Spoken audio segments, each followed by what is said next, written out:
Okay, you guys, just to recap, we have finished our main quest against Gigarat the Unhinged. We did a town phase, which led us into our first side quest against the Greenskin Butcher. We saw our first round of events heading towards or traveling towards that side quest, and we were successful against that Goblin Sticker Elite. And after killing him, we were challenged by Kur'Krak, another goblin who is a mini boss. I actually don't have his miniature on hand, so I'm supplementing this one and have set up his encounter next. We still have to travel to distance and have 2 events to get there before triggering this event, but this is the escalation for the Greenskin Butcher, so this is the next side quest that we would automatically do following that first one. I will do the events off screen and just tell you the results to keep this video shorter and to not spoil all the events for you. Heading into this encounter, in terms of achievements, Mary has not done any hit 3 plus enemies with a single attack as of yet towards her Fire Blast Expert, just because it has a high mana cost of 5 to trigger that. So we'll try to work towards that now. Halbjorn only needs 1 further for his displacement expert, so if we can slam someone here, we will achieve that. Similarly with Saren, if she gets the last hit and kills an enemy this round, she will finish displacement expert, death blow expert, and unlock that as well. So hopefully we can unlock all 3 of these right now and move further. We have 7 goblin heads for that contract and 2 of 3 ledgers required for this contract. So I'll introduce this second side quest to you quickly. It is called The Old Ways. And we finished our last video with this. Our goblin slaying exploits have not gone unnoticed, it would seem, as one of our scouts was found nailed to a tree just outside of Westarch. A roll of parchment was attached to the scout's eye with a dagger, a bloody letter filled with vulgarities and poor penmanship. Kur'Krak, whoever that is, had issued his challenge in accordance with the old ways, orcish nonsense used to justify slaughter of both friend and foe. Putting an end to another goblin leader, even if he is an orc, would make the West Arch that much safer. Distance to travel, 2, and then continue to E 1.8. So I'll do the distance off camera and tell you about the results, but I'll read the next section now. The Old Ways. The map Kur'Krak scrawled on the back of the parchment proved easier to follow than the letter itself. We arrived at the appointed meeting place at midday, the sun hiding behind ominously dark clouds. It was a few kilometers south of the border of Peyto, a grassy field trampled flat with boulders dragged and placed in an odd but intentional design. Kur'Krak rode in shortly after we did, the large dire wolf carrying him looking winded under the weight of its stout master. "You killed my gobos, so I killed you," Kur'Krak bellowed as he dismounted and drew his blades. "Who wants to be seasoned first?" Continue to the battle on page 52. Looking at the enemy setup for this encounter, we see that the boss is Kur'Krak, an orc. He has 35 health points. He has a range of 1, so he's melee only. He has an attack success rate, an attack rate of 3 die, so he rolls 3 die when he's attacking. And typically he would hit on a 3+ for accuracy. However, he was randomly dealt the Pendant of Precision as his heirloom, which gives him accuracy +3, meaning he just automatically hits, no matter what, always hits. Whole attack, though, missed on a 1 or a 2. So we still roll his 3 die, but if he rolls a 1 or a 2, because of this heirloom, he automatically misses the entire attack. And we can acquire it if we kill the leader from range 3+. We also see that for every hit he inflicts 4 damage. And he has a highest armor value rating of 3 on his chest and a movement of 8, or a speed of 8. He's accompanied by 3 Goblin Wrecker Elites who also have 35 health points, also have a speed of 8. They hit on a 4+, and also have an attack rate of 3 with an offense of 4, and are also melee only. Now both Kur'Krak and the Wrecker Elites have knockdown on a successful tactics roll, but Kur'Krak has offense +1 per well-fed token, so that will probably come up in his cards, the Fate deck, I imagine. And on tactics, the Goblin Wrecker Elites also have Sentry, which I believe I previously played incorrectly. I think that only lasts till the end of their next activation and then resolves. For this battle, we see that Kur'Krak is here on your far left, accompanied by 2 Wrecker Elites, and we have a 3rd Wrecker over here on the far right, and then our heroes spaced out sort of in the middle and dispersed 2 to 3 spaces orthogonally apart from each other. And then we see that there's a lot of scatter terrain. I think that might be helpful in potentially kiting some of these enemies. So we'll see what my strategy ends up being. Upon winning this scenario, we would get 2 rolls on the Kur'Krak loot table, 4 rolls per each grunt killed in this scenario on the human level 1 table, 20 experience, 5 gold, and 1 roll on the random recipe level 2 table. In my prior videos, I demonstrated the town phases and showed you what it looks like when leveling up your characters. The first level up allows you to roll randomly for a secondary attribute. I did that incorrectly for Maeve because I rolled agility, but agility is her primary ability, and so I would have had to re-roll that. I did end up re-rolling that and ended up getting luck. So her luck increased from 3 to 4, but that did not yet change her cheat death as a result. So it wasn't terribly helpful. But in decreasing agility back by 1, it has affected her speed, so it's actually only 7. Now her speed has increased because of her new gear, which I showed in the last video. She has those new leather boots that give her speed +1, as well as the new leather gloves that give flanking +1, and the full set gave agility +1. So she had a base agility of 5, has +1, making it 6 because of the leather set, which then gave her a speed of 7. Now, once you have an agility of 6, you actually get accuracy +1 as a benefit of being that high in agility. So her sword hits on a 7+, but her accuracy is 6+ because of her base agility statistic being at a level of 6. And let's not forget that she also now has lifesteal +2 as a result of the vampiric clasp accessory we gained in the last scenario, and also has that flanking that we need to remember to use. And she did unlock her restoration expert, so on critical hits she can convert the critical damage to healing to her allies. Similarly, Mary has some stats that are worth pointing out because we changed her Ring of Fire, her magical primary weapon, to the Staff of Light after the last scenario, and her range increased from 3 to 5, and the ring hit on a 8+, and so she had an accuracy of 7+ previously because of her agility also being at 6, but her new staff hits on a 7+, and because of the agility bonus, her accuracy is actually 6+ as a result. So she now hits on a 6+ also at a range of 5 with magical attacks.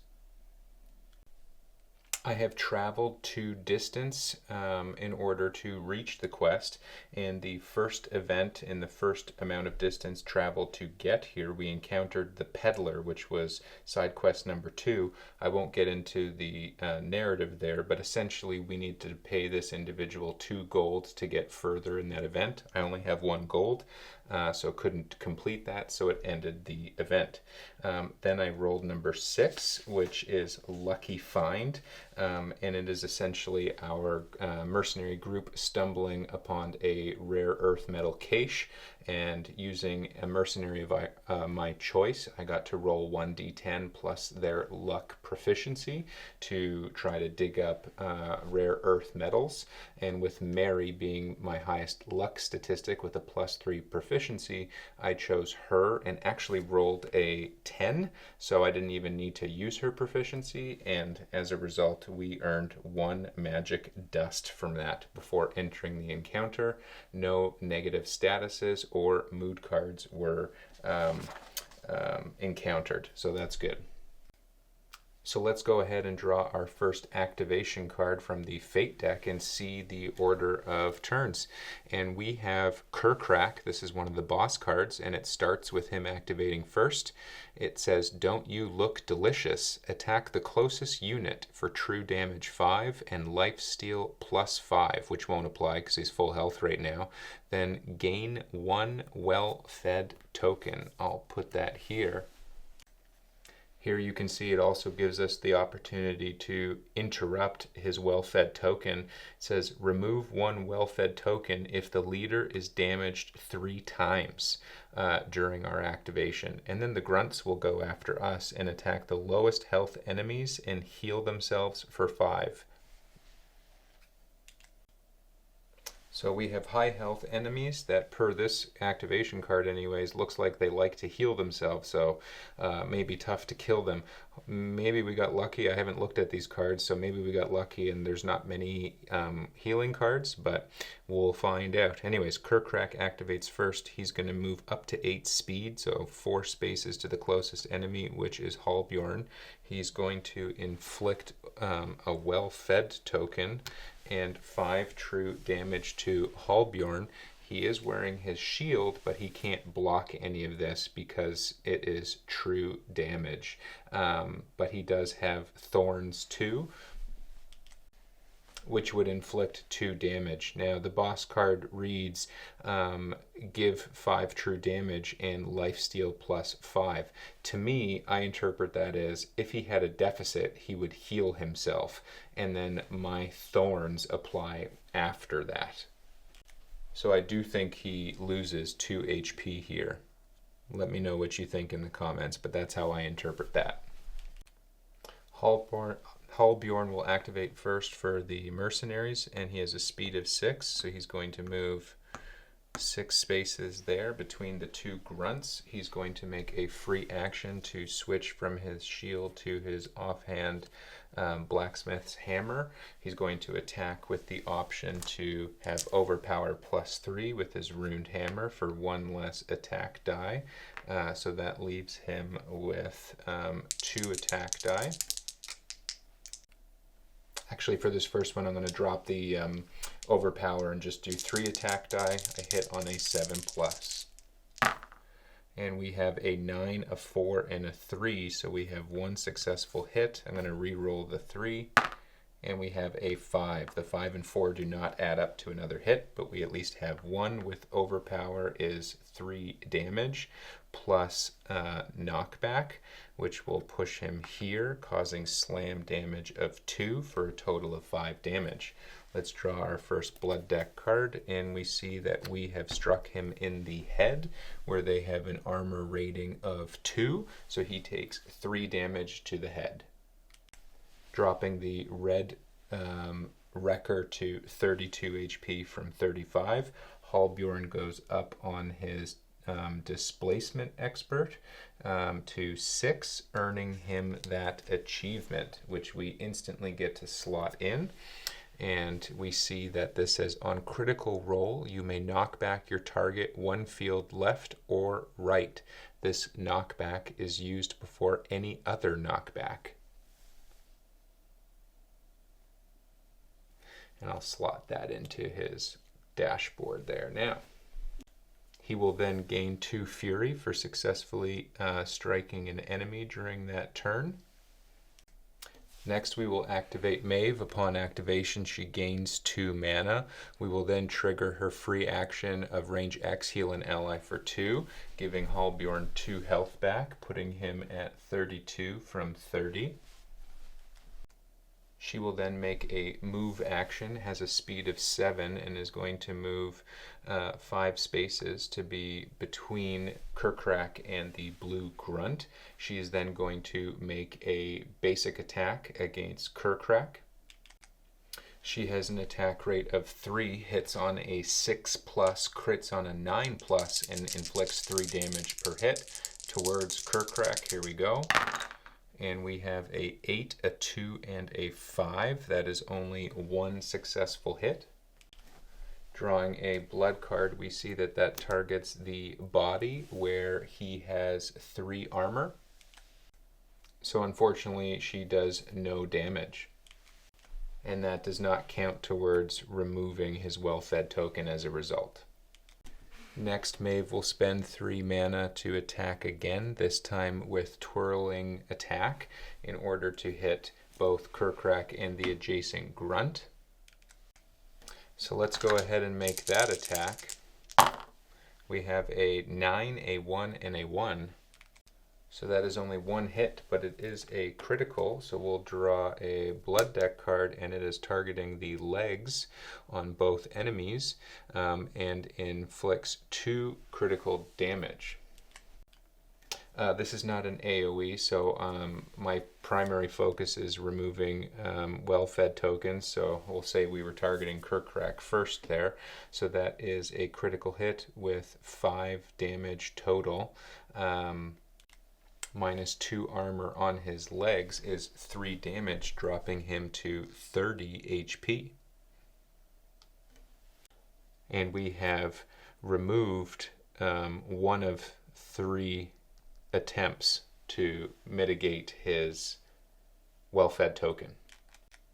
As that was a critical per her specialization card, Restoration Expert, that we unlocked recently. On critical hit, you may convert critical damage to healing an ally within a range of 6. Halbjorn is within a range of 6, so we'll convert the 2 critical damage to 2 health to him as he is at 32, putting him back to 34. Okay, we'll now roll for the twirling attack on the blue wrecker. And we have a 3, a 4, and a 6. So that is 1 successful hit on a 6+. The others are a miss. That is 3 damage. We'll draw a blood deck card. It is targeting the body where they have 3 armor, so no damage inflicted. Next, we'll activate Mary. She gets 2 mana on activation, putting her at 4 mana, and she will make a basic magical attack with her staff on Kur'Krak at range 5, as that's the range on that. She hits on a 6+ and has an attack rate of 3 die, and we have a 9, a 7, and a 3, so that is 2 hits with spell overpower is 7 damage. Let's draw a blood deck card, and it is to the body or the legs. Let's do the legs, so that's 7 minus 2 is 5 damage. This will drop Kur'Krak to 25 health. That is now 2 instances of damage on Kur'Krak, and we see on that fate card, if we do 3 instances of damage, we remove that well-fed token. As we know, we can't end our turn with a movement action, so I'm going to move Mary now before using her skill action, which still remains. She made that attack action. I will move her 2 spaces back to still be within range 7. 1, 2, 3, 4, 5, 6. I do this because her skill action, Bolt of Lightning, gives attack with range +2, giving her a range of 7 for her skill action, and also positions her for the grunt activation because they're going to target the enemy with the lowest health. She has 15 health. By positioning her here, only the blue wrecker can get to her and the red and orange cannot, so she would be safe from multiple hits. So let's go ahead and spend 3 mana for Bolt of Lightning. She's still within line of sight from this corner to these 2 corners of Kur'Krak, and she will make that attack with Bolt of Lightning on him, hitting on a 6+ with 3 die.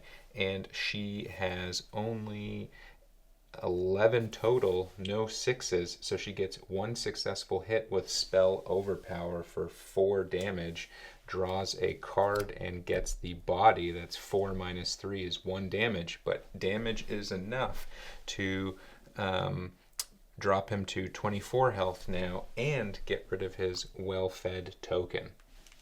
That token would have given him offense +1. Next, I will activate Saren, who is going to do her move action of 6 spaces to be down here within range of 5 of Kur'Krak, and she only has 1 focus, so we'll just make a basic attack hitting on a 7+. And she has a 6, a 9, and a 2, so she has 1 successful hit for 3 damage. Drawing a Blood Deck card, it targets the body, so does no damage. As she doesn't have the focus to do anything further, we will just gain 3 focus now at the end of her turn for a total of 4, and now we will move on to Grunt activation. Here we see blue, red, orange grunts will activate in that order, and finally we have Kur'Krak. I've removed his rating of hitting on a 3+ because with this heirloom, a 1 and 2 makes him miss entirely, and he actually hits on a any die roll now except for this heirloom, so I just removed that. Now he has a health of 24 remaining, still have 35 on the orange wrecker, 32 on the red, and 35 on the blue. Blue wrecker activates first, has a speed of 8. He is targeting the enemy with the lowest health, which is Mary at 15, so he will travel 1, 2, 3, 4, 5, 6, 7 to be adjacent to her, and then attack with a rate of 3, hitting on a 4+. He has a 7, a 9, and an 8, so that is 12 damage headed towards Mary, and he draws the arms, where she would only have a base protection of 1, so that is 11 damage to Mary. However, she does have evasion. On an 8+, she would evade this attack, one of those hits. So let's roll and see. She gets a 5, so no, she does get 11 damage, unfortunately.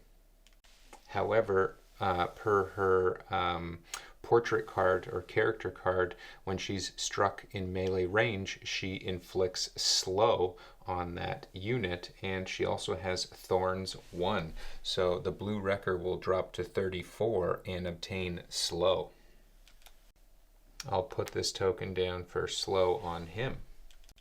Okay, Mary is dropped from 15 to 4 remaining HP, so she has still the least health. The red wrecker goes next, has speed of 8. 1, 2, 3, 4, 5, 6, 7, 8. Can't get there, so the next 2 closest enemies within range are Halbjorn and Maeve. Maeve would be his target, so he will move 1, 2, 3, 4, 5 to be adjacent to her.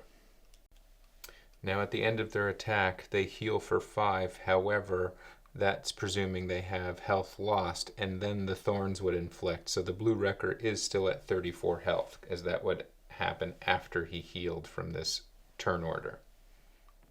Okay, the red wrecker will make the same attack, but this time on Maeve, and has a 4, a 3, and a 2. Hits on a 4+, so that's only 1 hit towards Maeve for 4 damage, and it is towards the body. Recall that Maeve has upgraded leather armor now, which has a protection of 2 and a base protection of 1 is a total of 3. So 4 minus 3 is only 1 damage received.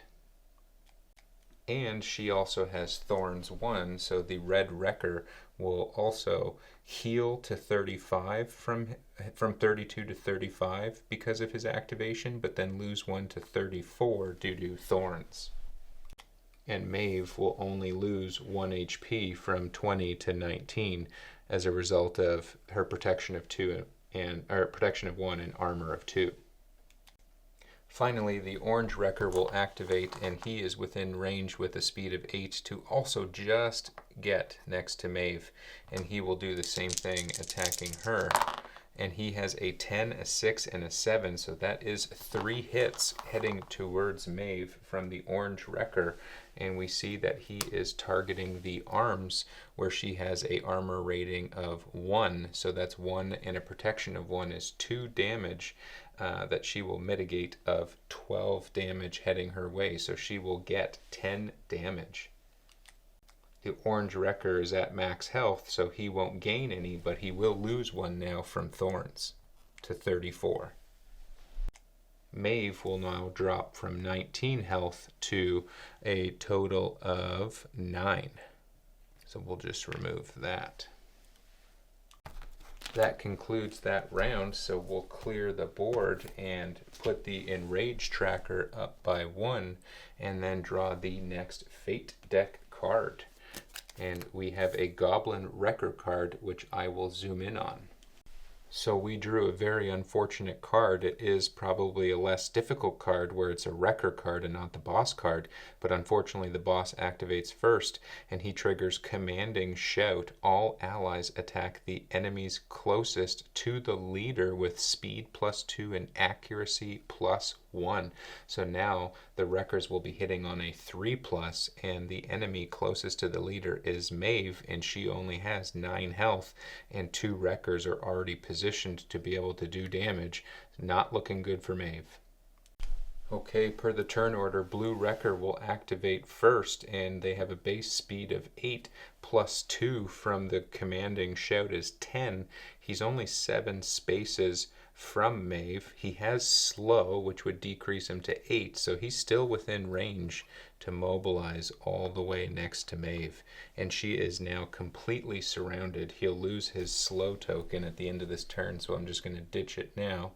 And the Blue Wrecker is going to make an attack with accuracy +1, so hitting on a 3+, 3 die, and he has 2 successful hits, which is 8 damage, plus a blood deck card to the body, so that is 8 minus 3 total is 5 damage to Maeve.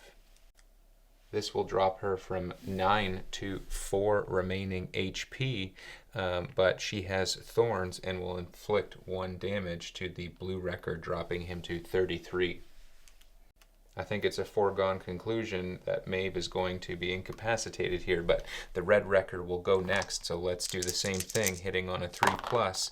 We have a 2, a 9, and a 5, so again, 2 more hits for 8 damage, and this is targeting, again, the body, so that is 5 damage that would get through, which would incapacitate her as she has 4 health remaining. So let's go ahead and roll a cheat death. We succeed on a 8+, and we get a 5. So unfortunately, Maeve is in fact incapacitated, and the Blue and Orange Wrecker have gone.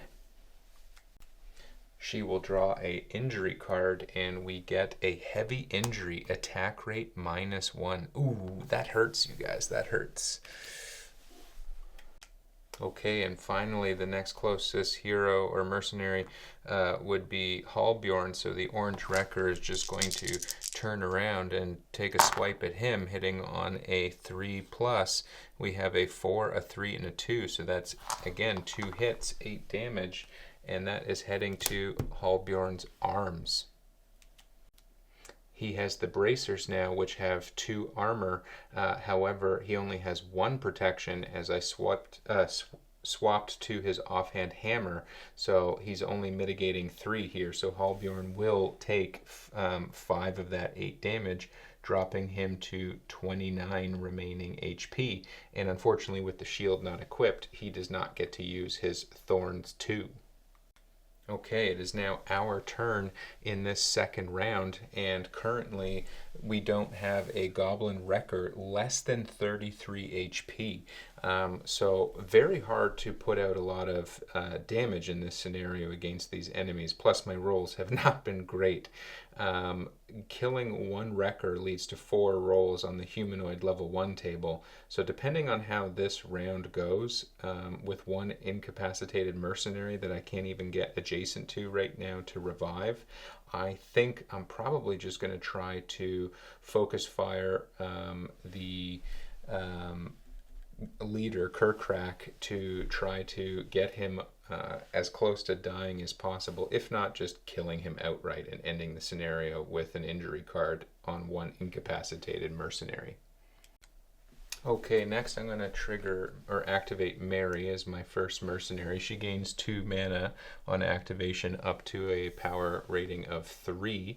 She's going to move 4 spaces to here, where she's within range 4 and line of sight of Kur'Krak, and she's going to make a basic attack with 3 die, hitting on a 6+. She has a 9, a 10, and a 2, so a critical and another hit, so 2 hits. So that is 6 with 6 damage plus spell overpower is 7, plus a critical for 1 additional is 8 damage, heading towards his head where he has an armor rating of 2, so that is 6 damage to Kur'Krak, dropping him from 24 to 18 health. Okay, next I'm going to activate Saren, who has 4 focus, move her 2 spaces to her right, and this corner can draw a line straight down the grid to this corner and that corner of the boss, so in line of sight. Effectively, she's just leaning around Mary, and so she's going to make a basic attack hitting on a 7+ on Kur'Krak. And she has a 7, a 3, and a 2, so that is 1 hit for 3 damage, plus her card here targeting the body or the arm, so 3 damage minus an armor of 2 is 1 damage to Kur'Krak, dropping him to 17.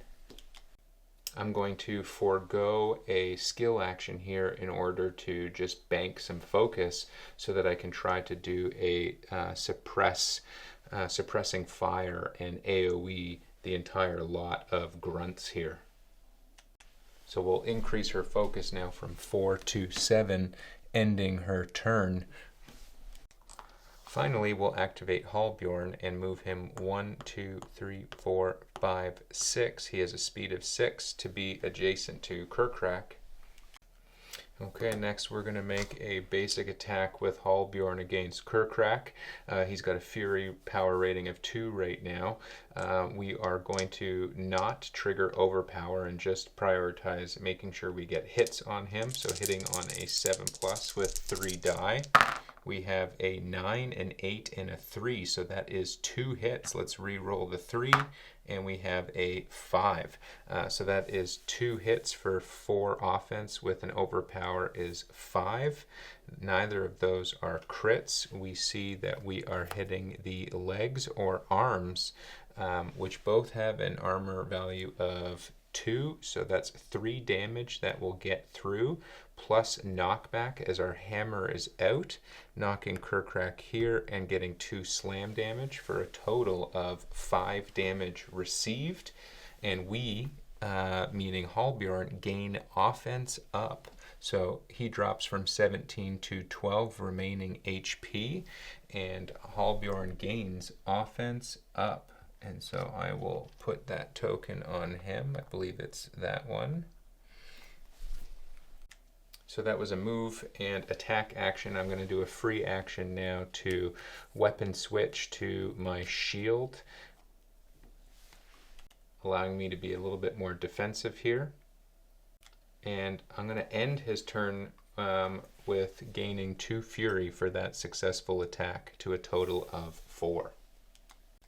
Okay, the grunts will activate next as per the continued assault. Attack enemies closest to the leader. The closest to the leader with Maeve incapacitated is Halbjorn. The blue wrecker will go first and has to get within range. So he will move 1, 2, 3, 4, 5, 6, 7, 8 to be behind Halbjorn, and will roll 3 die, hitting on a 4+. He has a 6, a 1, and an 8. That is 8 damage towards Halbjorn, targeting the body. So that would be 2 protection, 2 armor, is only 4 damage that would get through.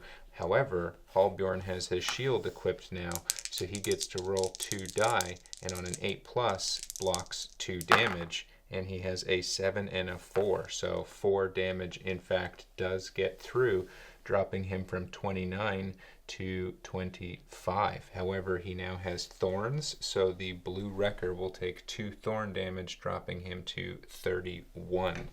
Next up is the red wrecker, who's already adjacent, so he will go ahead, he will just go ahead and make an attack action, hitting on a 4+. He has a 1, a 1, and a 10, so that is 1 successful hit, targeting the body. That's 4 damage. We know we already have 4 armor and protection total, so nothing gets through. We don't even need to roll to block, and the red wrecker will take 2 damage from thorns, dropping him to 32 from 34. And finally, the orange wrecker will activate. Okay, just a quick clarification. Incapacitated mercenaries do not block movement. They're considered sort of out of play, but still represent a physical location on the board if you were to revive them. So this blue wrecker had his turn, but he started here. He just would have moved like this through Maeve, or over Maeve. It's thematic. He just trampled a corpse, essentially. So the orange wrecker will now then move like this to be behind Halbjorn, and will make his attack with 3 die, hitting on a 3+, and he gets a 4, a 1, and a 6. On a 4+. So he gets 2 hits, 8 damage, and this is targeting Halbjorn's head, where he has the copper helmet with 2 armor rating. So he ends up mitigating 4 of the 8 damage, and gets to roll 2 die from his shield to attempt to block. And he gets 1 8, so he blocks 2 of the 4 damage, so he only takes 2 damage, dropping him to 23 HP, and he inflicts 2 thorn damage to the orange wrecker, dropping him to 32. And that is the end of this round. Let's move up the enraged tracker and start our 3rd round. Okay, starting the 3rd round, let's draw our Fate deck card, and oh my goodness, we get to go first. Look at that, Goblin Wrecker, our portrait at the top, followed by Exploit Weakness with the boss activating second. Attack the closest enemy with Exploit, and he's making a basic attack there, followed by Simple Attack, attack closest enemies. Okay, I am going to trigger Maeve first and give her Mary first and give her 2 mana, putting her from 3 to 5 mana total right now. And I am going to have her trigger Fireball, which is attack with AoE. So she will spend 5 mana then, so I'll reduce that to 0. To attack with AoE, and I'm just going to show you the grid pattern for that at the top. And she has a range of 5 right now. So 1, 2, 3, 4, 5. If that is my target square, I will hit Kur'Krak, and both grunts, an incapacitated mercenary, so I don't worry about that, and I don't hit anyone else. Now that allows me to hit 3+ enemies with a single attack, which would give me one of her 2 Fire Blast expertise achievements. So let's go ahead and roll right now. We need a single hit here minimum to get the achievement on a 6+. And we have a 2, a 2, and a crit of 10, so that is 3 offense with spell overpower of 4 plus 5 from the crit, and that will be targeting the head, where everyone has an armor value of 2, so 5 minus 2 is 3, but we also see we cause knockback plus 2 on this targeting card.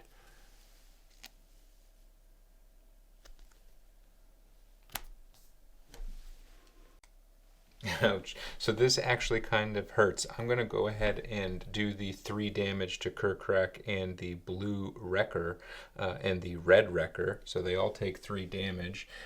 So blue will drop from 31 to 28. And red will drop from 32 to 29. And Kur'Krak will drop from 12 to 9 remaining HP. Then we have knockback plus 2, and this was the epicenter of the fireball, and this is pretty thematic. You play with fire, stuff's going to happen. So Kur'Krak gets pushed 2 from the fire blast. Blue Wrecker gets pushed 2, and the fire blast is here. I would say then, as you can't push diagonally, the red wrecker then would go this way, and then into Maeve herself. So Maeve and the red wrecker both take 2 slam damage, so that kind of backfired. That drops her from 4 health to 2. She's knocking on death's door, and the red wrecker drops to 27 remaining HP. Again, she has a range of 5, so that was her skill action. Now let's do a move action. She has a speed of 6, so 1, 2, 3, 4, 5, 6. She can draw straight down to these 2 corners from that corner, so line of sight to Kur'Krak, leaning out from this pile of wood and debris, and make a basic magical attack. Actually, I'm going to try to be a little dangerous here, a little greedy, and try to get at least 1 grunt dead to get some rolls on that loot table. So I'm going to target the red wrecker instead. So 3 die hitting on a 6+, and we have a 7, a 10, and a 5. So a crit and 2 successes. That's 6 damage plus spell overpower is 7, plus 1 critical is 8, targeting the head, where he has 2 armor. So that is 6 damage to the red wrecker, dropping him to 21 health remaining. Okay, next, that ends her turn. We did do her Fire Blast expert, so we hit 3 enemies with that, so we'll increase that on the tracker by 1. She needs to do that 1 more time to unlock that. Let's go ahead now and activate Saren, who will do a move action and then spend her remaining 2 actions to revive Maeve. So she has her heavy injury and her health returns to 10 HP, but she has no debuffs or anything like that, and her mana will start at 2 as it always does. And that ends Saren's turn, and she'll gain 3 focus, putting her at 10. Let's then go ahead and activate Maeve. She'll gain 2 mana, putting her at 4, and let's move her to, well, for a free activation, she's going to heal Mary from 2 HP to 4, giving her at least the opportunity, if she dies, to cheat death. You have to be above 3 for that. And then let's try to get rid of this red wrecker. So Maeve is going to move 3 spaces to there, and she will make initially a basic attack, rolling 3 die, hitting on a 6+, critting on a 9, and she has a 9, a 7, and a 4, so that is 2 hits. 1 is a crit. Let's draw a blood deck card, and we get, yes, 3 additional damage. So she did 6 with her 2 hits, plus 3 more is 9. 9 damage to the head is reduced by 2 armor. That is 7 damage to the Red Wrecker, dropping them from 21 to 14 remaining HP. Okay, next we'll have Maeve spend 3 of her 4 mana to do Death and Life, so she'll drop to 1 remaining mana. She is then going to attack the same enemy, and on successful damage, range 8 can heal an ally for 3. So she'll again roll, hitting on a 6+. And she has a 6, a 6, and a 3, so that is again 2 hits. That's 6 damage plus a blood deck card. It is unfortunately targeting the body, so 6 minus 3 armor is 3 damage to the Red Wrecker, dropping them from 14 to 11 HP. But she gets to heal someone for 3, and I am going to make that Mary, putting her at 7 HP. Actually, I'm going to give that to Maeve herself, so I'll put Mary back down to 4, and Maeve will jump from 10 to 13 HP.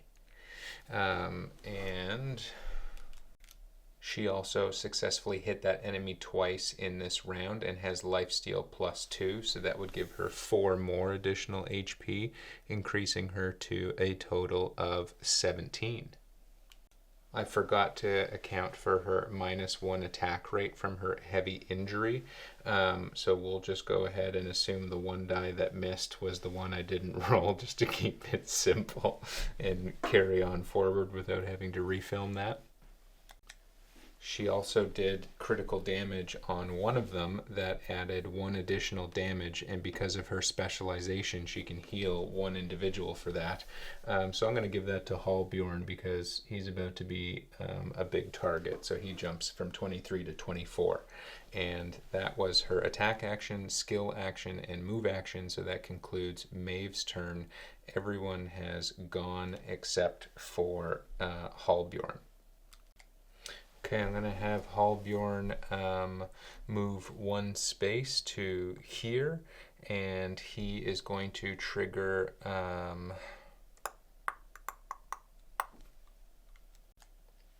scratch that. He's just going to move there and make a basic attack, rolling 3 die, hitting on a 7+, but he does have attack up, or offense up, so he does 3 damage on a successful hit.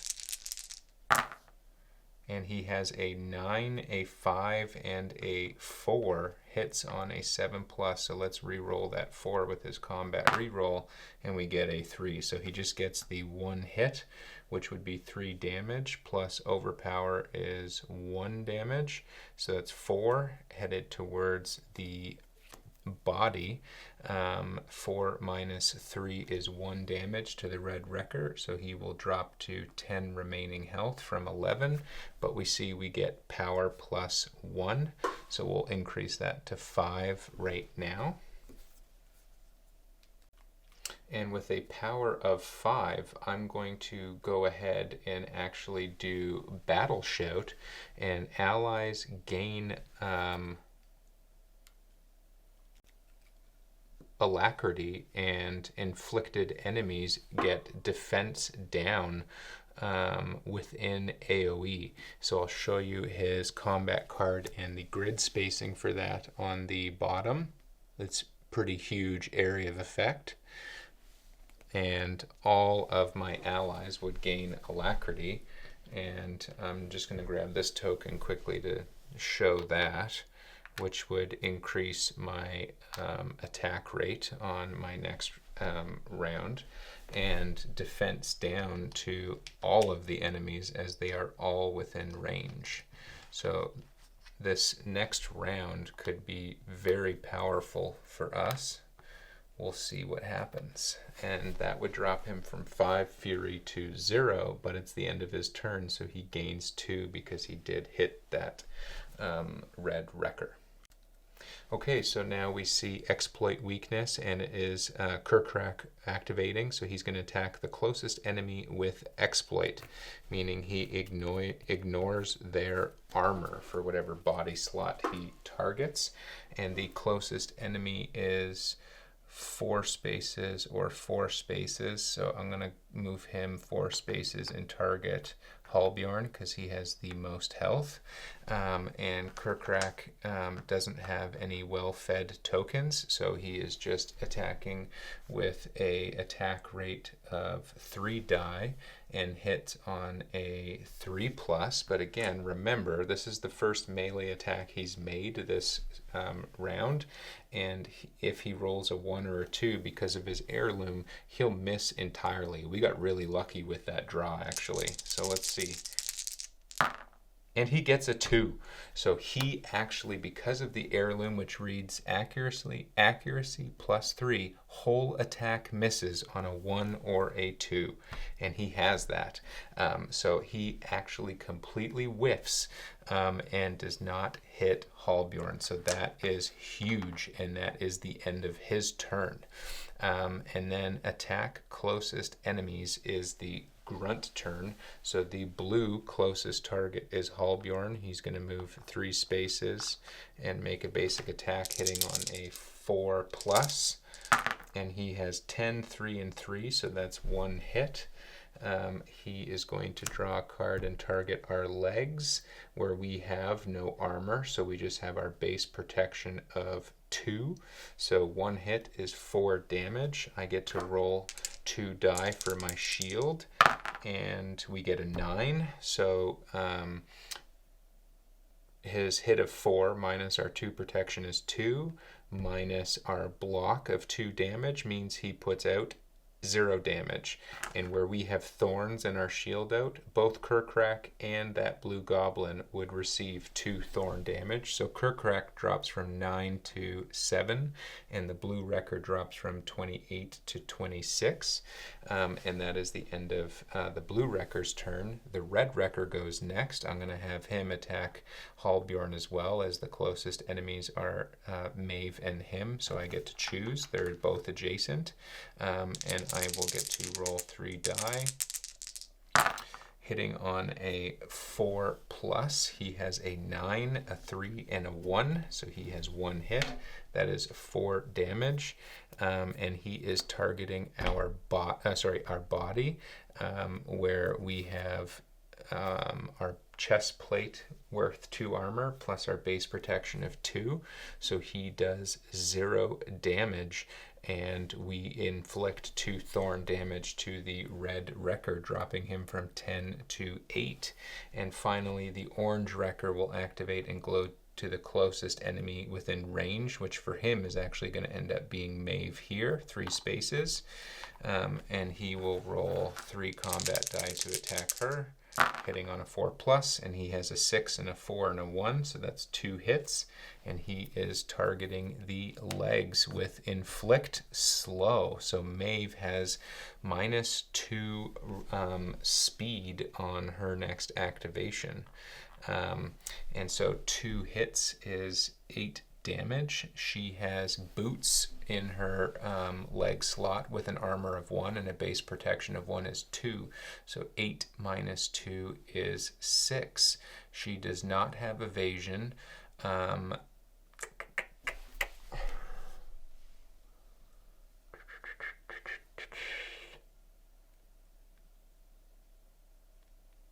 Yeah, that's it. She does not have evasion. So she's going to take 6 damage. Of her 17, that drops her to 11 remaining HP. But she does have Thorns 1, so the orange wrecker is going to take 1 damage, dropping from 32 to 31 HP. Okay, that ends the end of the third round. Let's move the enraged tracker up and reset the board to accommodate this next round. We draw our next fate deck card and see that we get a Kur'Krak activation card, but again, we get to go first. This is fortunate. Let's zoom in on that. Traumatized Assault. Attack closest enemies with exploit, and that is the grunts activating first, and then we see Kur'Krak triggers Noxious Belch, range X, inflict unavoidable poison on all enemies. Okay, we used our offense up, so we will remove that token at the end of that activation from the prior round. And the defense down and alacrity from our battle shout will remove at the end of all of these activations.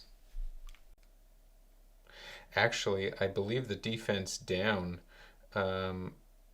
is going to wear off at the end of that last round. I shouldn't have used my shout when I did because they activated after me, and at the end of their activation that would have been removed. So that was poor strategy on my end. I forgot about that, but we haven't reactivated since I did that, so we still have alacrity that we can trigger. Okay, I will trigger or activate Maeve first. She'll gain 2 mana from 1 to 3, and she will use a free activation to heal. Let's have her heal herself for 2 to 13. She is then going to make a basic attack against the Red Wrecker, hitting on 6+.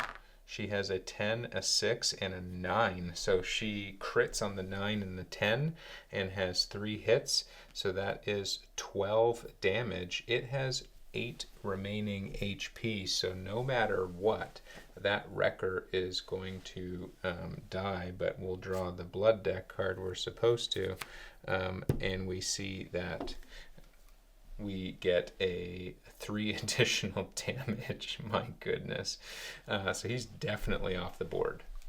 So we have killed 1 Wrecker, and we'll gain a goblin head for that for Maeve. And she got 3 critical damage as a result of that attack. Let me move the card into view. And because of her specialization, she will convert that into 3 health for, let's do herself to 16 from 13. And she will spend 3 mana to trigger Death and Life, making an attack with range +2. So she's range 3 now to the blue Wrecker, and will make a range 3 attack against him. And she has a 6, which is a hit, a 10, which is a critical, and a 1. So she gets another critical and gets 2 damage from that. So 2 hits is 6 damage, plus 2 from the critical is 8 damage. 8 minus the head's armor of 2 is 6 damage to the blue Wrecker, dropping him from 26 to 20 remaining HP. She did 2 critical damage, so for her specialization, will heal someone for 2 health. I will go ahead and put that on Mary, so she jumps to 6 remaining HP. And because she did Death and Life for this attack, she gets 3 health to heal someone with, and she'll put that on Mary as well, putting her up to 9 HP to finish Maeve's turn. Now, she also has Lifesteal +2, so for the first enemy she killed, Maeve would have gained 2 health, and for the second enemy that she hit, she would gain 2 health, which would put her up to a full 20 HP. So she has fully recovered. Okay, next let's activate Halbjorn. Now Halbjorn currently has 2 remaining power. or Fury. So he is going to activate and move 2 spaces. We're going to get greedy and try to kill another grunt here before trying to kill the boss. So he's going to move 2 spaces. He's going to then use his attack action to trigger Unbridled Fury to gain Fury 3+ to put him at 5, and then he is going to trigger Whirlwind for 4 to make an attack against the blue wrecker. He will gain Alacrity. He already has 1 Alacrity, so now he'll have 2, and that is attack rate up by 1. So we're just going to give him a total of that would be a total of 5 die, but we're going to give him 4 die because we're going to trigger the Overpower on his main hand hammer, and we're going to do a free action to switch him to his blacksmith's hammer. He no longer has offense up, so he hits on a 7+ and inflicts 2 damage per hit. So he is going to spend both Alacrity and will have none left, but is making a attack against the blue wrecker with 4 die, hitting on a 7+, and he gets a 8, a 9, a 7, and a 2. Let's re-roll the 7. That's 3 hits.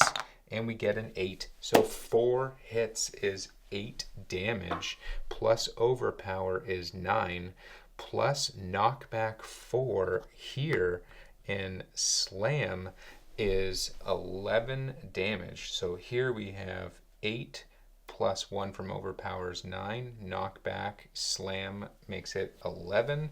We draw a Blood deck card and see that we got the legs and inflict slow on the blue wrecker. So that is 11 damage minus 2 armor is 9 damage, dropping him to 11 from 20. And we inflict slow. So we'll just put this token on him there. And that will end Halbjorn's turn because he did a move, an attack action as Alacrity, or as Unbridled Fury, and then his Whirlwind. He will gain 2 Fury to finish with 3. Okay, so Maeve and Halbjorn have completed their turns. Let's activate Mary next and see if she can take care of bringing this blue wrecker down in health some. So she is going to gain 2 mana, putting her from 0 to 2. So she doesn't have enough mana to do any spells. So she will go ahead to move to be at 5 range and further away because you can't do your move action later. So as your remaining action, I mean. So we'll do it now to be 5 away from the blue wrecker, and we get to roll 3 attack die, plus 1 more for Alacrity, which we will now spend, and that will give her 4 attack die, hitting on a 6+ against the blue wrecker. And we have a 10 and a 6 and a 3 and a 2. So 2 successes, 1 is a crit. So that is 6 damage plus 1 for spell overpower is 7. Plus 1 from a crit is 8. And we're targeting the arms and inflicting disarm. So 8 minus 2 armor is 6 damage, dropping him from 11 to 5 remaining HP, and he has disarm, which means he does not get to make a attack this round. Perfect. That was huge. Now Mary does not have any remaining actions available, with only 2 mana banked at this time, so that will end her turn, and the last person remaining is Saren. Okay, Saren needs to get 1 more kill to unlock her Deathblow Expert achievement, so let's try to use her to get rid of the blue goblin wrecker, who...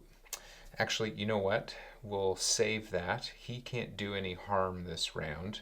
So let's use everything she's got against the orange wrecker instead and see if we can't get very greedy and try to get rid of all 3 wreckers. So let's go ahead and move her to be within range. So if she's here, she would have range of him. So actually, let's just move her far enough away. 3, 4. Let's move her there. And she will still be in range of the boss and the orange wrecker. She's going to spend 4 of her 10 focus, dropping her to 6 to attack the orange wrecker with 4 die using alacrity, hitting on a 7+. And bullseye is attacking with exploit, so you ignore their armor and it decreases your range by 2, and then you get to disengage and move 3 spaces. So this is going to ignore their armor. We have 4 die. Hopefully we get quite a few hits here on a 7+. And we have a 9, a crit, and a 7, and a 1. So that is 3 hits. 1 is a crit. This is a great start. And that crit gives us 2 additional damage. So 3 hits is 9 damage, as well as the 2 crit is 11 damage. And we bypass all armor on that head slot. So that is 11 damage to the orange wrecker, dropping him from 31 to 20 HP. Beautiful. All right, so that was her skill action and her move action. She can make a basic attack now, so we will go ahead and do that. She is going to no longer has alacrity is still alacrity is removed after the next attack, not the next round, so it is gone. So I only get to attack with 3 die this time, but it's a basic attack against the same goblin, and we'll just try to get his health down so that hopefully on the next round we can eliminate him. So let's roll, hitting on a 7+. We have a 3, an 8, and a 9. So that is 2 successful hits for 6 damage, no crit, and we are targeting the body, unfortunately, but we get power +1. So we are actually going to gain 1 focus and then 3 more at the end of our turn, jumping us from 6 all the way up to 10 again. So there's that, but 6 damage minus 3 drops them to 17 health, the orange wrecker. Okay, so the grunts are going to activate first, and in the turn order, the blue grunt will activate first. The blue grunt has disarm currently. And I just need to correct myself. Disarm doesn't mean he can't act. He will act. His attack rate is just decreased to 1. So the blue wrecker is going to prioritize the closest enemy with exploit right now. So the closest enemy is Halbjorn, so he's just going to march straight over. He has slow, but has enough range to get there. And then with disarm is only getting to roll 1 die against us. So he hits on a 4+, and we'll see what he gets. He gets an 8, so that is a hit for 4 damage, and he is targeting the arms with exploit. So he ignores our armor, but we do have our protection of 1. Our shield is no longer equipped. So we only reduce that to 3 damage, and we don't have thorns, unfortunately, or block. So Halbjorn eats 3 damage, dropping him to 21 HP. And then the orange grunt will go, targeting the closest enemy, which is Maeve. And Maeve will no longer be slow. That was the end of her last activation, so that's gone. But she is going to be attacked by the orange wrecker with exploit, who rolls 3 die, hitting on a 4+, and we see that he gets a 3, a 1, and a 6, so that is one hit, and that is targeting the body. It is the body. So 4 minus 1 protection, can't use the armor, is 3 damage. However, she has thorns, so the orange wrecker will take 1 damage, dropping to 16, and she will take 3 of that 4 damage, dropping her from 20 to 17 remaining HP. And that is the end of the goblin wreckers. And now the Kur'Krak, or Kur'Krak rather, will do Noxious Blast, making all of us inevitably being inflicted with poison, which makes all of my mercenaries have 1 less speed and 1 less accuracy for the entire scenario unless dispelled. So that is not ideal. So now everybody has poison. So let's go ahead and throw that on everyone. So -1 accuracy and -1 movement. Okay, that's the end of that round. Let's go ahead and move up the enrage tracker. We are starting round 5. Let's see who gets to go first in this next round. And it is a Goblin Wrecker card, and it is Kur'Krak who gets to go first. You're back on the menu, he says. Attack the closest unit with Overpower +5 and Lifesteal +5. The closest unit is a tie between Halbjorn and Maeve, so he's going to move up and target Halbjorn, my choice, and he is going to make an attack where he is rolling 3 die, hitting on a 3+, and gets Overpower +5. And he rolls a 2, so for us that is a complete miss, and where he did not hit, the Overpower and Lifesteal does not apply. Thank goodness for that heirloom, my goodness. The other thing is we do not have thorns, as my shield is still not equipped. That ends Kur'Krak's turn, and now we get to start ours. I'm going to activate Maeve, who will gain 2 mana, putting her at 2, but she can't do anything with that really other than Zeal, giving someone quickness, which I don't need right now. So she will just make a attack with 3 die against the Wrecker in orange, hitting on a 6+, and she has a 8, a 6, and a 5, so 2 hits for 3 damage, and she crits on a 9. She did not crit, so let's draw a blood card, and it is targeting the legs or the arms, and she gains offense up, so that is not a bad turn.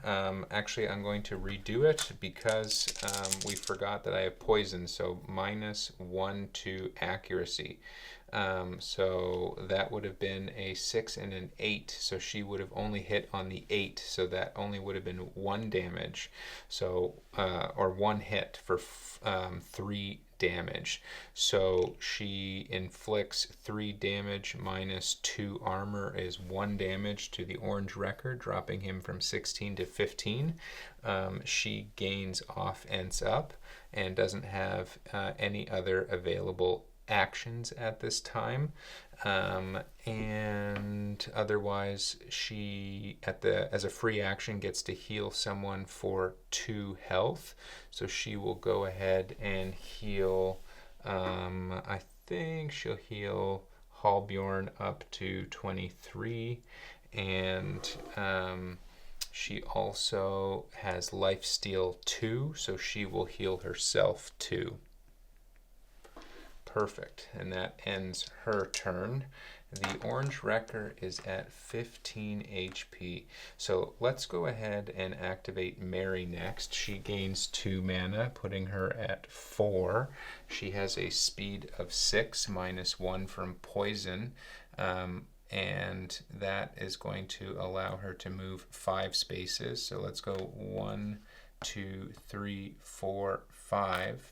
This puts her at a range of 4 to the orange goblin, or orange wrecker. She will make a basic attack, hitting on a 7+ because of poison. So she gets to roll 3 die, hitting on a 7+, and she has a 9, a 5, and a 1. So that is a single hit for 4 damage when you factor in her spell Overpower, and she hits the legs. So 4 - 2 is 2 damage to the orange wrecker, dropping him to 13 health. She will then go ahead and she's then going to go ahead and use, let's see, yeah, she's going to go ahead and use Bolt of Lightning for 3 mana, dropping her to 1 mana remaining, and that will allow her to make another attack at range +2, so the orange wrecker again for 3 die, hitting on a 7+. And she has a 9, a 6, and a 4. So that's again just 1 hit for 4 damage, targeting the body. So 4 - 3 is 1 damage, putting him down to 12 remaining HP. And that ends Mary's turn. Next, let's activate Halbjorn. He will move 2 spaces to be adjacent to Kur'Krak and the orange wrecker, and he has 3 fury at this time. He's going to forego an attack in order to do Unbridled Fury to gain 3 fury and alacrity. That will put him up to 6 fury. He's then going to spend 4 to do Whirlwind with his hammer out, which inflicts knockback. So with alacrity, he gets 4 die, but he hits on a 8+ with poison instead of 7+. So I'm going to not use Overpower in this one from his main hand hammer because it's going to be hard to hit. So we need at least 1 hit here, and we'll go ahead and do that now. 4 die, hitting on a 8+. And he has a 4, 5, 6, and 2. Let's go ahead and re-roll the 2, and we get a 3. So that is a total of 18, which will translate to only 1 hit, unfortunately. So 1 hit is going to be 2 offense, with 1 overpower makes that 3. Let's draw a blood card, and we target the head, fortunately. So 3 damage -2 armor on both the wrecker and Kur'Krak will lead to 1 damage apiece, dropping the wrecker to 11 HP and Kur'Krak to 6. However, they were both slammed, so Kur'Krak is going to go back and take 2 slam damage against the wall there, dropping to 4 HP. And the orange wrecker is going to also get displaced 1 with my specialization before being knocked back 4 spaces and hitting the wall for 2 slam damage, dropping him to 9 remaining HP. And that will then gain Halbjorn 2 fury to end his turn with 4 fury remaining. 2 fury, putting him at 4 because he was at 6 earlier. And that will end his turn. He's going to do a free action now to equip his shield as his final action.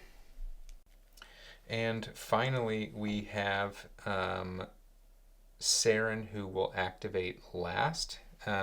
She has 10. Yeah, she has 10 focus right now. So she is going to make a basic attack right now against the orange wrecker here. And that will be with 3 die, hitting on an 8+ because of poison. And she gets 1 crit for 1 hit, so that is 3 damage, plus 2 from the crit is 5 damage, minus the armor slot in the noggin, which inflicts 3 damage, dropping him from 9 to 6 remaining HP. So that was a regular attack. She is now going to, at range, she needs to move over 1 space. So she did an attack action. Now she's doing a move action. And she is going to spend 5 focus of her 10, dropping her to 5, to then trigger Suppress. And Suppress is making an attack with AoE and inflicting Exposed. And so she is going to target 1, 2, 3, 4, this space here with Suppress, and I'll show you the grid pattern on the bottom of the card there. So it's a 3x3 square, and this should target both Kur'Krak and the blue wrecker. And this attack is using 3 die, hitting on a 8+, and inflicting Exposed. And she has a 7, a 6. Those are both misses. 7 and a 6 add up together to over 10, so that's a hit. And she has a 10, which is a crit. So she has 2 hits, 1 is a crit, and that crit gives her 3 damage. So that is 2 hits for 6 damage, the critical damage of 9. And so she is going to inflict 9 minus 2 for the head armor slot is 7 damage to the blue wrecker, dropping him from 5 to 0. So he dies, and she gains a goblin head as well as her death blow expert. And so now she gets the constant buff of precision as her specialization. So if she ever has to draw line of sight through another unit, she ignores the penalty for that. So that is legit, and gets her 4th goblin head. So we've killed 2 goblins so far in this scenario, so we forgot to move up the goblin head tracker 1, 2 for that. And there were, in the last scenario, 3 goblin heads that I forgot to track, so 1, 2, 3 for those. I forgot to mention that. Okay, let's remove the blue goblin wrecker. That was a huge hit. Now Kur'Krak was at 4 remaining HP, so 11 minus 2 in his armor slot will also kill him. And it does not say that you don't gain a head from Kur'Krak, so Saren also is going to get a head, whereas the rules for Gigarat specified that Gigarat did not give you a head. So she's able to turn 5 heads in now for a silver rune as per the goblin head contract, which will bump us up to 13 goblin heads, and we're only 2 away from being able to fulfill that contract. 1 away from being able to fulfill Lost Ledgers. So Kur'Krak is dead. The remaining grunt flees as a result. We don't get the opportunity to kill him. He only had 6 remaining HP, so that's a bit of an unfortunate loss, but c'est la vie. Now, the heirloom card says, acquire, kill the leader from range 3+, and Saren was definitely more than 3 spaces away, so we have actually acquired the Pendant of Precision, which gives us accuracy +3. Whole attack misses on 1 or 2, so it makes somebody's attack either very easy to hit or may completely miss. It's a bit of a, oof. It's our first heirloom, but it could go either way. We also see now that 3 of our 4 mercenaries have completed their achievements, and only 1 is remaining on the Fire Blast Expert for Mary before she unlocks that. So let's go ahead and read the story here. The Old Ways outro. Kur'Krak fell, his heavy frame shaking the earth beneath our feet. We looted him and his hunting party, but couldn't help thinking there was more to the goblins' incursions than a fat orc at the border. Kur'Krak may have been a formidable foe, but his aspirations began and ended with his stomach. Continue to the Chapter 1 side quest guide on page 56, which tells us after finishing the second side quest, which this one was, go to 1.5 on page 54. 1.5 on page 54 reads, A Light in the Darkness, outro. With more and more of Westarch coming back under the control of its people, priorities have finally reached their apex with the repair and restock of the tavern nearest the compound. The fencing around it is a little shoddy, but it'll at least keep the dead out, and it's close enough to the compound to rely on the Westarch militia in case anything more serious shows up. It's also far enough away to ensure privacy for its patrons, a precious resource that has been in short supply. The dodgiest dive in Taranag may look prettier, but a puddle can seem like an ocean in the desert. Unlock the tavern and proceed to town phase on page 24. First, however, we get to do our loot rolls, so let's take a look at that. First, we're going to gain 20 experience.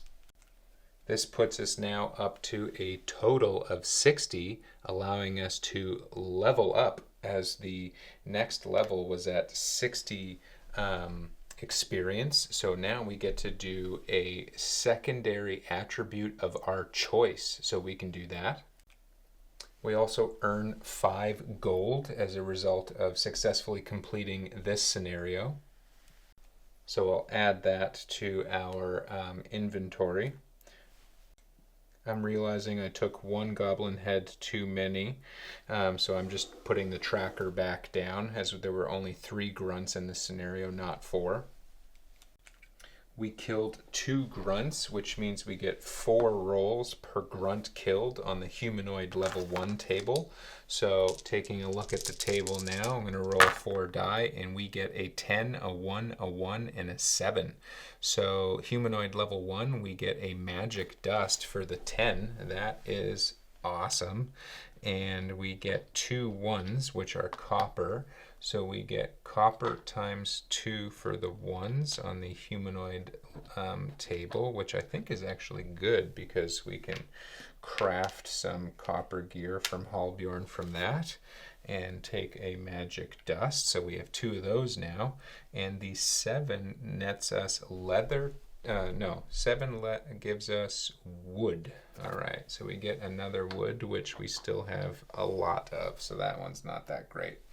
The other grunt will let us roll again 4 times, and we get a 9, a 9, a 3, and a 1. So we get gold coins times 3 for the 9, so that's 6 gold for that, which is huge. Definitely like that. And then the 3 gives us a wood, and the 1 gives us another copper. So another wood and another copper. So that is the end of our rolls for the humanoid loot table. We then get 1 roll that's random recipe level 2. Random recipe level 2, 1 roll. Let's see what we get. We get a 4, which is a copper scepter. A copper scepter. Okay, and a copper scepter is based on someone that is primarily of Faith, which is Maeve. So this is a range 1 weapon like her sword. Hits on a 6+ instead of a 7+, so that's legit. Also inflicts 3 damage like her temple sword. However, it gives her healing power +2. So that is sweet. That is a huge upgrade for her. However, I think it makes twirling attack potentially not capable. I think that requires dual handing, but dual handing swords. I'll have to double check that. Okay, now let's go ahead and do 2 rolls on the Kur'Krak table, which will conclude the scenario. So 2 rolls on Kur'Krak. Let's go and try to roll high here. We have Kur'Krak's breastplate and a hide, which is a 7 and 2 respectively on his chart. Okay, so Kur'Krak's breastplate has an armor value of 2, and it increases luck and faith both by 1, and is of the medium variety, which means this is likely meant for Maeve, as faith is her primary attribute. So this is actually a huge upgrade. So she got the copper scepter and that this round, and we also got a hide. So that concludes our looting. Okay, looking at Maeve, let's go ahead and get rid of her temple sword, as we now have a copper scepter to upgrade with. Now, the temple sword had an accuracy of 7+. This has 6+, so her 6+ accuracy is actually going to change out to a 5+, so we'll switch that now. And this also gives her healing power +2. So for every heal that she does, it's going to inflict 2 additional healing. So we'll put that there. So those are huge upgrades for Maeve.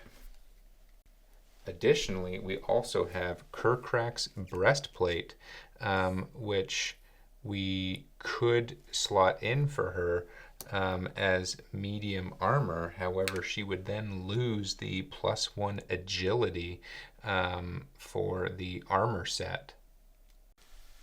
Well, definitely going to slot in the Kur'Krak's breastplate and gain luck and faith +1. Okay, increasing faith from 3 to 4 leads to still the same proficiency of 2+, but increasing faith again would give her 5+, or 5 with 3+ proficiency, which would allow our resilience to go up to 7+, or down to 7+.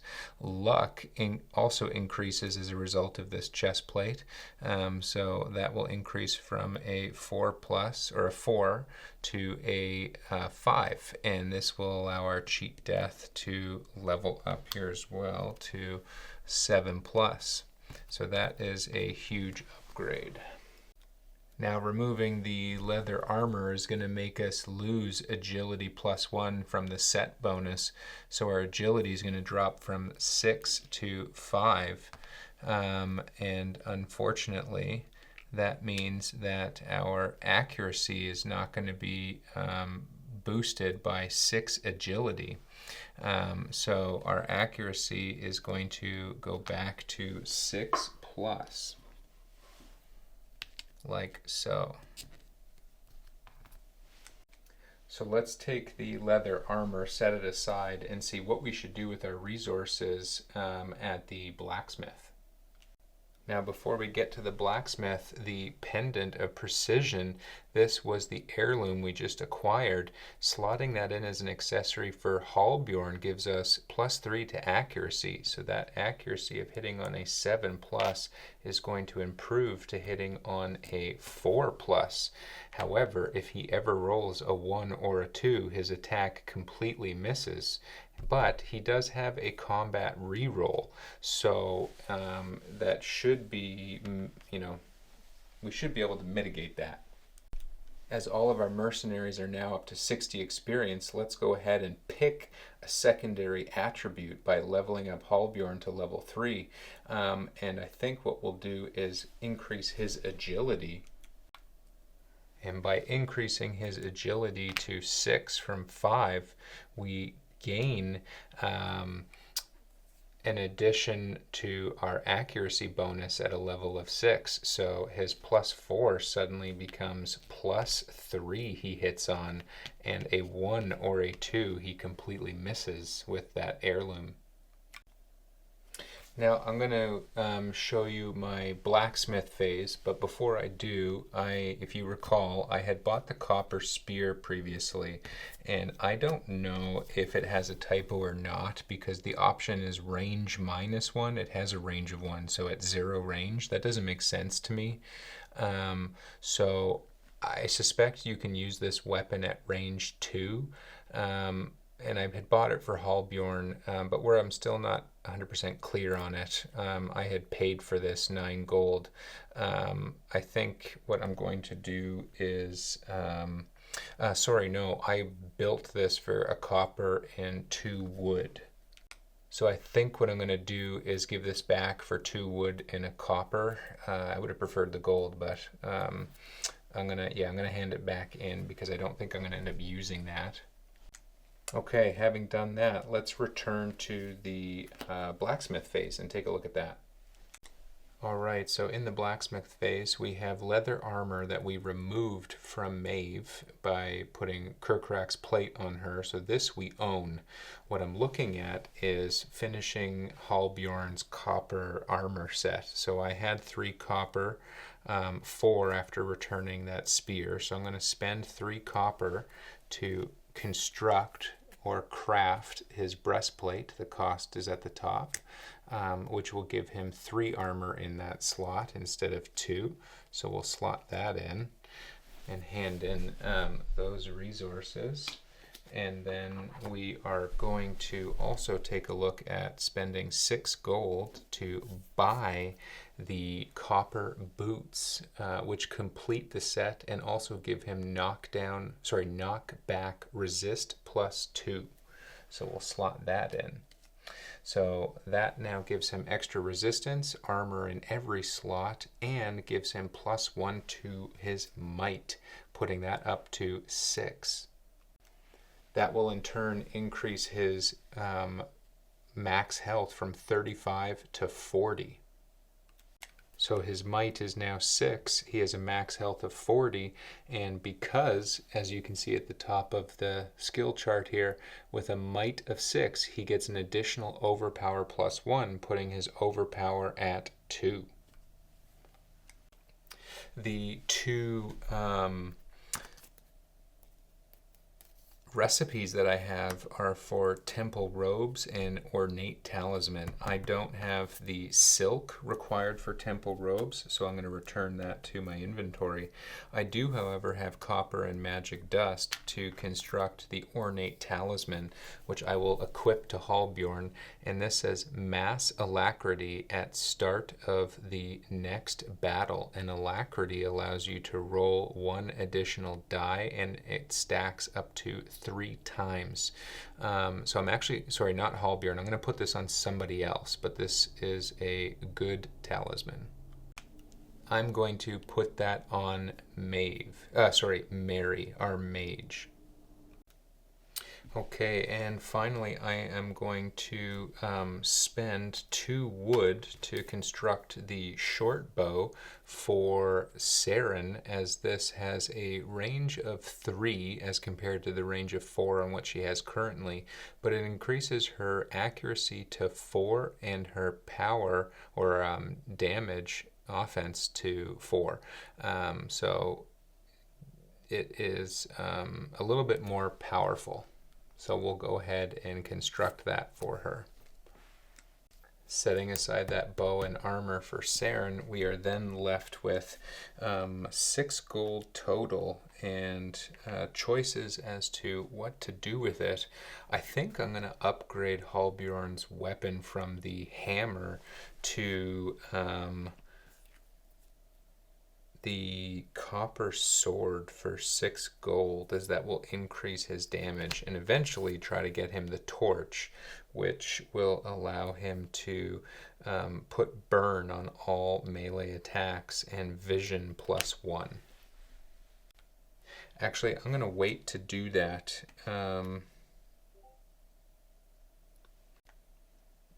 No, let's go ahead and do that. I'm going to spend the 6 gold, and we're going to buy the copper sword in place of his warhammer. So he will be sword and board, and when he switches, he goes to dual hammers in order to be able to do knockback. We'll put the torch and leather gear back into the blacksmith. And we will give Saren the upgraded leather body armor, increasing her armor from 1 to 2, and the short bow. Okay, so finally we have Halbjorn fully leveled up and through the blacksmith phase, so he's fully updated now, full copper set with added knockback resist. He, as you see, has his hammer back in his main hand weapon because I forgot that Maeve had the heavy injury, which at the healer costs 3 gold to remove and -1 accuracy is steep. So I put the copper sword back and have 3 gold left after healing this injury, so I was unable to buy that weapon. But he now has a max health of 40, still has an attack rate of 3, but hits on a 3+ now with an offense of 3. And also now has overpower of 2.